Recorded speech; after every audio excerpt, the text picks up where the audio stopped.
Hello guys, welcome back to my channel Khatira blog. তোমরা কেমন আছো? আমি ভালো আছি। আশা করি যে তোমরাও খুব ভালো আছো। তো আজকে হলো কুম্ভ মেলা হলো, যেটা হলো মৌনী অমাবস্যা হয়েছিল।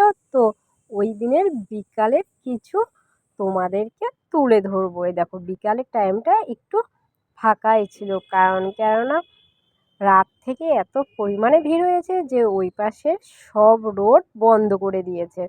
তার জন্য এই পাশটা পুরোটাই ফাঁকা। আর এখানে কিন্তু খাওয়ার দোকান পাওয়া মানে ভাগ্যের ব্যাপার।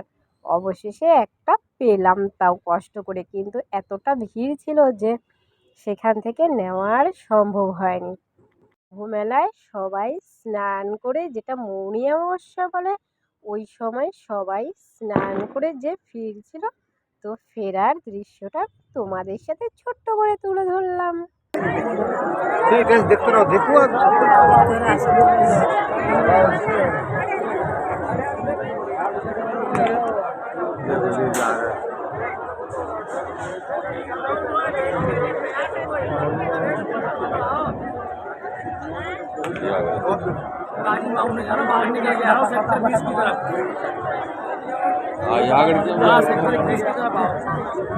अलग अलग बता हाँ बात यहाँ सेक्टर 30 की तरफ कुछ लोग उधर जा रहे हैं उधर सेक्टर 30 की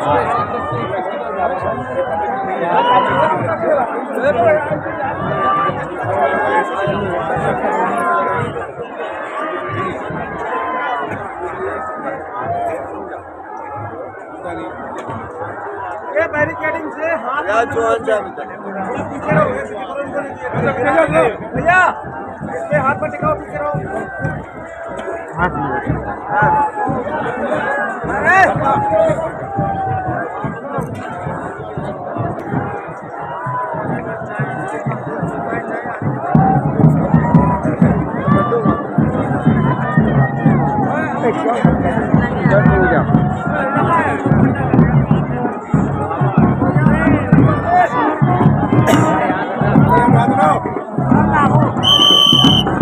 भाई क्यों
तुम्हारे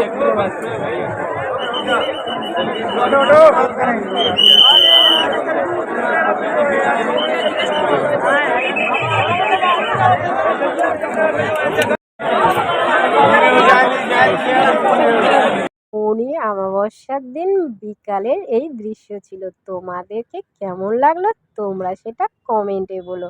আর এই দিন কিন্তু এই সময়টা একটু ভিড় কমই ছিল, যেহেতু আগের রাতে তো তোমরা বুঝতেই পারছো যে এখানে দুর্ঘটনা ঘটে গিয়েছে। তো তার জন্য রাস্তাঘাট এখন টোটালি ফাঁকাই বলা চলে। আছে কিছু কিছু ভিড় আছে, পুরোপুরি এখনো ফাঁকা যদিও বা নয়, তাও দেখো মোটামুটি ভালোই ফাঁকা আছে। আর এখানে যে বাসগুলো দেখছো, তো এখান থেকে হলো সেনাবাহিনী নিয়ে আসা হয়েছিল। ওই দিন প্রচুর পরিমাণে সেনাবাহিনী মোতায়েন ছিল এখানে। আর এমনিতেও ছিল, কিন্তু বিশেষ বিশেষ দিনগুলোতে তার আগের দিনই প্রচুর পরিমাণে সেনাবাহিনী মোতায়েন করা হয়েছে। বিশেষ করে হলো ঘাটগুলোর মধ্যে আরও বেশি পরিমাণে বড় বড় গুরুজিরাও এখানে এসেছে। তো তাদের সাথে অনেকের সাথেই দেখা হলো, যদিও বা সবার সাথে দেখা করা তো সম্ভব না, কারণ কেন কে কোন সেক্টরে আছে। আর সেক্টরগুলোও তো অনেকটাই দূর। আমরা মোটামুটি বেশ কয়েকটা সেক্টর ঘুরেছি। তো তোমাদেরকে আমি দেখাবো যে আজকের দিনের রাতে কোথায় কোথায় আমরা গিয়েছিলাম আর কত কিলোমিটার আমাদের হাঁটতে হয়েছিল। এ দেখো এখানে কিন্তু প্রচুর পরিমাণে ভিড়। আর এটা হলো সঙ্গমস্থলে যাওয়ার আর একটা গেট আছে, 20 নম্বর সেক্টর দিয়ে যাওয়া যায়। কিন্তু আমরা ওই জায়গাটা কিছু সময়ের জন্য দাঁড়িয়ে গিয়েছি, কারণ কেন ওখানে এত পরিমাণে ভিড় যে ওপাশের ব্যারিকেড কিছুতেই খুলছিল না। তো অনেকটা সময় যাওয়ার পরে ব্যারিকেড খোলাতে আমরা ওখান থেকে বেরিয়ে পড়লাম, কারণ কেননা আমরা আবার রাতে আর এক জায়গায় যাব। তো সেই দৃশ্যটাও আমি তোমাদের সাথে অবশ্যই শেয়ার করব যে আমরা কোথায় কোথায় প্রয়াগরাজে ঘুরেছি আর কী কী মেন মেন জায়গা ছিল। তো সেই সব জায়গাগুলোও দেখাবো। আর দেখো এখানকার প্যান্ডেল এত এত বড় হয়েছে যে আমার তো মনে হয় যে দুর্গাপূজা মনে হয় আমার এখানেই লেগে গেল, এত এত সুন্দর হয়েছে। তো আমি প্যান্ডেল অবশ্যই দেখাবো এর পরের ভিডিওতে। তো প্লিজ তোমরা যারা যারা আমার চ্যানেলে নতুন আছো প্লিজ সবাই সাবস্ক্রাইব করে দিও। আর যারা যারা কুম্ভ মেলায় গিয়েছো অবশ্যই সেটা কমেন্ট করে বলো। আর দেখো প্রত্যেক মেলাতে তো এই ধরনের একটা দৃশ্য থাকে যে একটা রশির উপর দিয়ে কি সুন্দর ব্যালেন্স করে চলে। তো এই জিনিসটা কিন্তু সত্যি খুব ভয় লাগে, ব্যালেন্স একটু এপাশ ওপাশ হয়ে গেলেই কিন্তু নিচে পড়ে যাবে। তো এই একটা ভয়ের ব্যাপার থাকে, যদিও বা তারা করতে করতে তাদের একটা অভ্যাস হয়ে গেছে। আর দেখো এটা হলো গঙ্গার পাড়। তো গঙ্গার পাড়ে আমরা আবার চলে আসলাম। দেখো কি সুন্দর লাগছে দেখতে, লাইটিংগুলো এত সুন্দর লাগছে দেখতে, মানে বলে বোঝাতে পারবো না। যখন আবার ভিডিও এডিটিং করছিলাম মনে হচ্ছিল কি যে আমি আবার সেই বোধহয় প্রয়াগরাজেই চলে গেলাম। আর দেখো এই ব্রিজের এখানেই আমরা এই দিন স্নান করেছিলাম। ঘাটে কিন্তু একটু কমই মানুষজন ছিল, কিন্তু এখানে একটাই সমস্যা ছিল যে চেঞ্জেসের কোনো ব্যাপার ছিল না এই জায়গাটা। আর দেখো এই যে আমাকে একজন হাতে ফোন ধরিয়ে দিল, বলল যে আমার একটু ফটো তুলে দেন। তো তো এখন বললে পরে কি আর মানা করা যায়। বললাম ঠিক আছে, হয়তোবা ব্যক্তি একা এসেছে তাই হয়তোবা বলছে যে আমাকে একটা ফটো তুলে দিতে। তো যাই হোক বেশ কয়েকটা ফটোও তুলে দিলাম। তো বলল যে থ্যাঙ্কস, তা আমাকে তো ফটোগ্রাফার বানিয়ে দিয়েছে। যদি ফটোগ্রাফেরও ব্যবসা করতাম মনে হয় কোটি টাকা ইনকাম করে নিয়ে চলে আসতাম।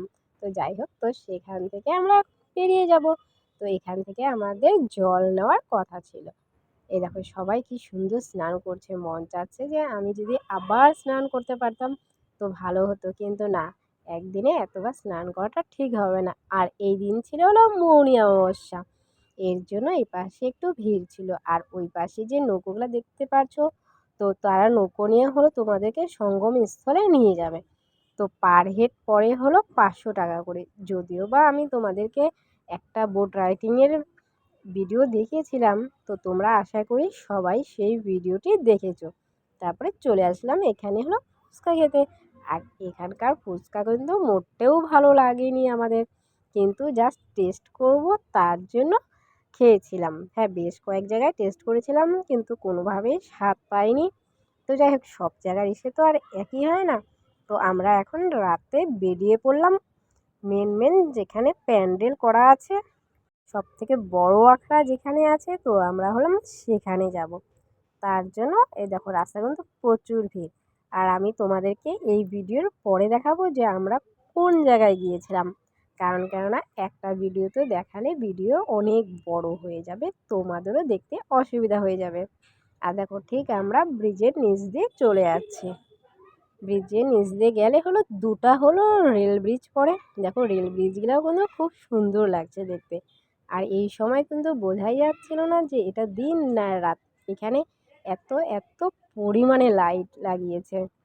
তো প্রশাসনকে সত্যি মন থেকে ধন্যবাদ যে এত সুন্দর এক ব্যবস্থা করার জন্য। আর এখানে কিন্তু কারোরই কোনো সমস্যা হওয়ার কথা নয়, কারণ এত সুন্দর প্রশাসনের ব্যবস্থা মানে তোমাকে বলে বোঝাতে পারবো না।